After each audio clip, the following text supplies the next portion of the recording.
Imagine, you're born on a random summer day, and thank God you came out naked, because outside it's 35 Celsius in the shade. And this year, they've decided not to set the hospital air conditioning below 27 Celsius, because apparently that's how you fight climate change. The doctor attending to your mother welcomes you with his sexy Argentinian accent. And that's when you realize you've had the privilege of being born in a Spanish hospital.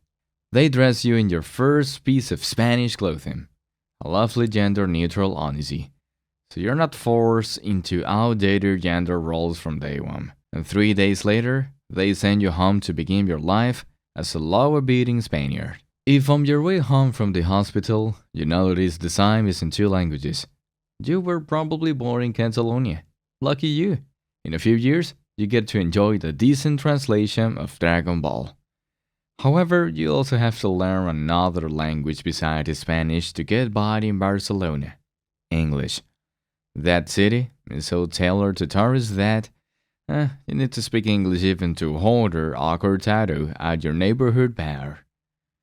If, on the other hand, the moment the hospital doors open, you feel your gender neutral onesie stick to your skin, drenched in sweat, and hear people around you speaking as if they have a hot potato in their mouth, then congratulations, you were probably born in Andalusia.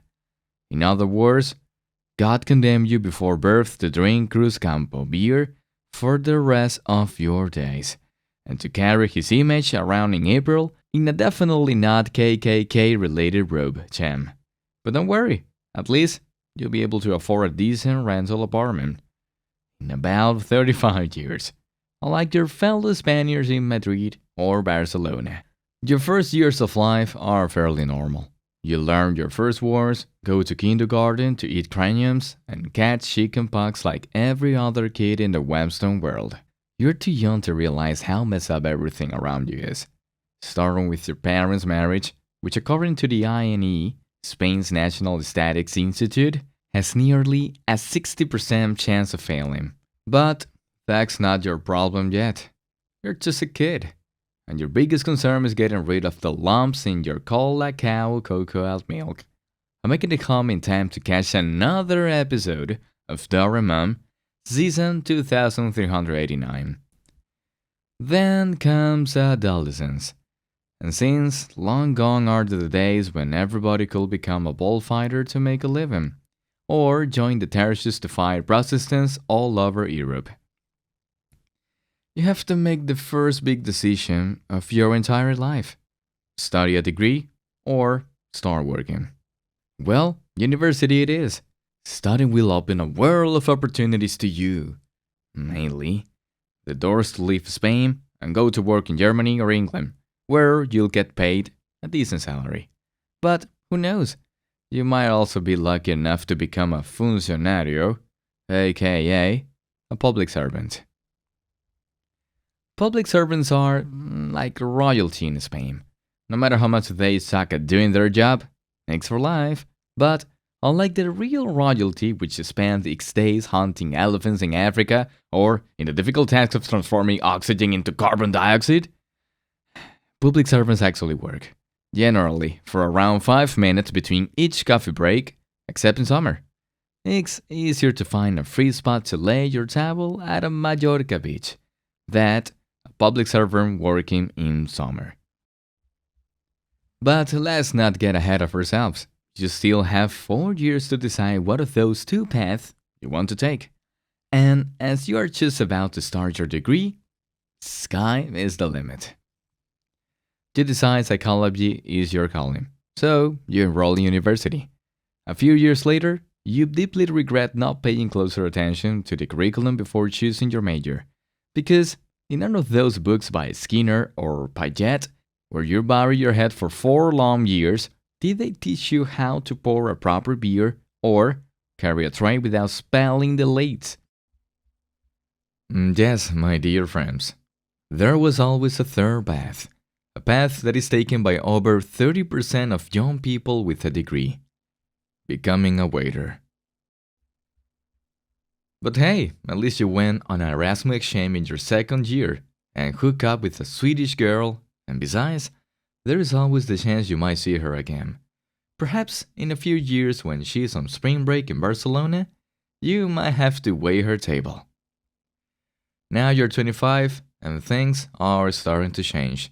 Except for your love life as you're still single, or the fact that you still live with your parents. None of that has changed.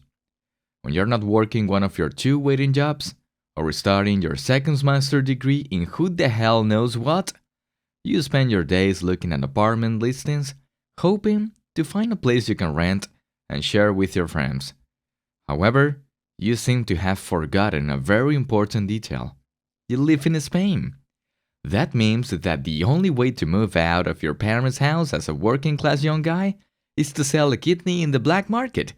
Well, that was 2 years ago. Now it's a kidney and half of the spleen due to the inflation. Apart from shaking overpriced apartments online, you spend your remaining free time sweeping left and right on Tinder. You've been at it for a while and your thumb is as strong as your determination to get laid. So you keep going, and going. Finally, the 30s are here. Right, sorry, I meant that you've turned 30 years old, not that the 30s are here. You see, the 1930s are a touchy subject for Spain, so let's not talk much about it. Just a piece of advice. If you ever visit Spain, be careful with the gesture you'll normally make for a stop in a taxi in the street. You never know who'll catch you on tape and use it to make a TikTok reel to claim Franco has returned. Anyway, as I was saying, the 30s are here. They are the new 20s, they say. So what could go wrong? Well, for starters, if you're a man, you're starting to partake in Spain's national sport, losing your hair. In just a few years, you'll be on an overqualified, underpaid, and anxious liable who might or might not still live with his parents. But hey, at least the tapas are delicious. On the other hand, if you're a woman, while those tapas might be delicious, you'll have to pay for half of them if you order them on a date with someone, as it's well established that Spain is all about gender equality, and that includes things like men paying for your meal on dates. Dates, you say? Yes. You see, people in Spain don't get married that much, and when they do it older, as the average age for the first marriage in Spain is over 39 years old for men and 37 for women. So it's pretty common to continue dating in your 30s, or, as we said, the new 20s. This is weird, right? These are your new 20s, they say, but somehow it doesn't feel like you are in your 20s anymore. At least not the day after you go out partying and expect to be able to function as an adult like you did 10 years ago. Good that you don't have kids asking you for your attention right now. Just lay down and order a globo. Globo. What would the landscape of any major Spanish city be without that endless yellow fleet of undocumented workers that will ride through rain or heart to bring you that tiny bit of happiness in the form of junk food where you need it the most? Probably not much. Imagine, one will have to go outside to get food. Oh, but you do. You, like every other Spanish person, love going out for food. Few things on this planet excite a Spaniard more than the sight of a terrace full of people. Full, except for that one table where you have just laid your eyes on. And then you make it. You sit on that one available spot and start bracing yourself for that cold beer you've been thinking about all afternoon. You want to order a tapa, maybe two, but there is something that worries you. So you wait for the one and only cue that will give away immediately whether the patatas bravas you want will be the real deal or just frozen junk. And then you see him, the waiter. Oh my God. The waiter is just a Spanish kid just like you. You can hardly contain your excitement. This means you are good to go. The tapas will be delicious.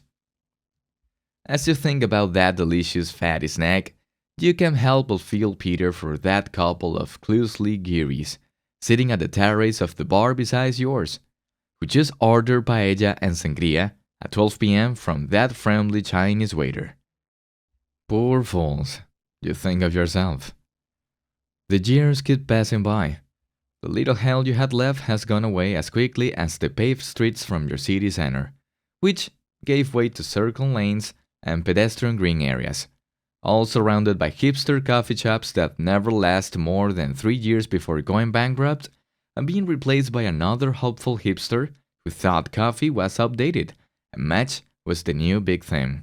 You get married and have kids, spend the little family heirloom you had paying for daycare, and soon you come to the painful realization that you're getting old. Before you notice, you're pushing 60.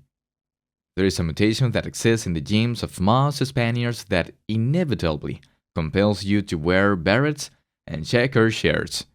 You're old, but not old enough to wear a nighty vest or, according to Spanish Social Security, to retire either. It is a well-known fact that Spaniards continue to work like moles till the age of 67. There are lots of younger pensioners in Spain, but most of them are Germans living in Marbella. I should have moved to Germany when I had the chance, you think. I will be one of those pale fossils running away at the beach. But you didn't. You decided to stay in Spain. You continue to live your remaining years as a tired pensioner playing pentaque, sitting on benches in front of construction sites, telling the builders how to do their jobs, and complaining to your grandkid that things aren't what they used to be, and wishing for this to be over. To put the cherry on top, Spain has one of the highest life expectancies on the planet, which should be great news, but not for you. It should make the torture longer because, as you just heard, it sucks to be born in Spain.